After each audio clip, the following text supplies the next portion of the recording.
In the mid-19th century, atop the mist-shrouded highlands of East Africa, a man named Kasa Hailu rose from the chaos of civil war to crown himself Tewodros II, King of Kings of Ethiopia. He was a modernizer in an ancient land, a leader who sought to break the power of feudal lords and unite his nation under a single banner. But Tewodros knew that to survive the scramble for Africa, he needed allies. He looked across the oceans to Great Britain, the world's most powerful industrial empire, and its monarch, Queen Victoria. In 1862, he penned a letter of friendship and a proposal for a Christian alliance against the Ottoman Turks. It was a gesture of equality, but in the corridors of the British Foreign Office in London, the letter was viewed with indifference. It was filed away, forgotten, and never answered. This silence would become the spark for one of the most expensive and technologically complex rescue missions in human history. For 2 years, Tewodros waited for a reply that never came. To a monarch who valued honor above all else, this was not just a bureaucratic oversight. It was a calculated insult to the Ethiopian throne.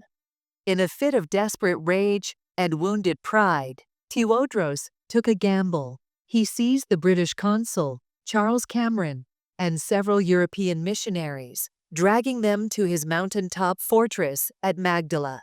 He believed that by holding British subjects, he could force Victoria to speak. But he miscalculated the British psyche. In London, the Abyssinian crisis became a matter of national prestige. The press clamored for blood, and the government, despite the staggering projected costs, decided that the uncivilized act of kidnapping a diplomat required a display of overwhelming imperial force. The stage was set for a clash between an ancient African kingdom and the pinnacle of Victorian military might. The British response was not a mere raid. It was a feat of engineering that defied logic. Led by Sir Robert Napier, an army of 13,000 soldiers and 26,000 camp followers landed on the Red Sea coast. To reach the emperor, they had to move across 400 miles of some of the most rugged terrain on Earth. They brought with them 44 African elephants from India to carry heavy artillery, thousands of mules, and even built a bespoke railway and telegraph line as they marched.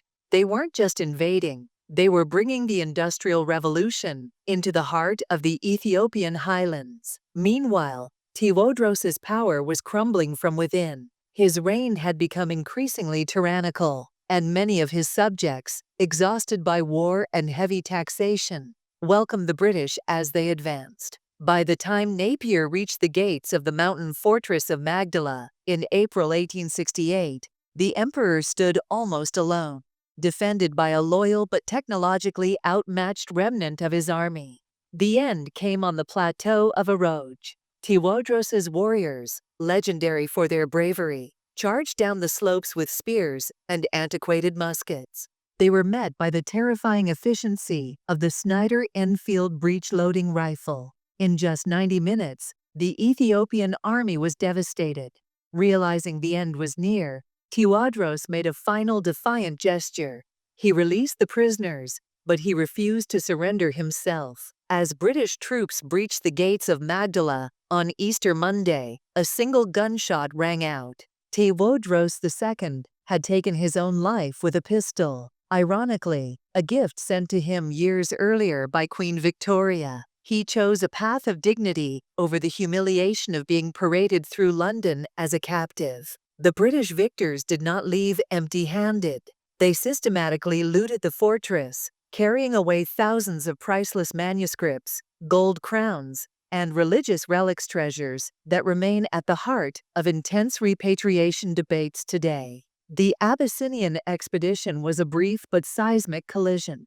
It left Ethiopia in a state of political vacuum that would eventually lead to the rise of Emperor Menelik II, who would later successfully defend the nation against Italy. For Britain, it was a showcase of logistical perfection. Today, the story of Tewodros and Victoria serves as a somber reflection on the dangers of diplomatic pride and the vast, often tragic gap between different worldviews.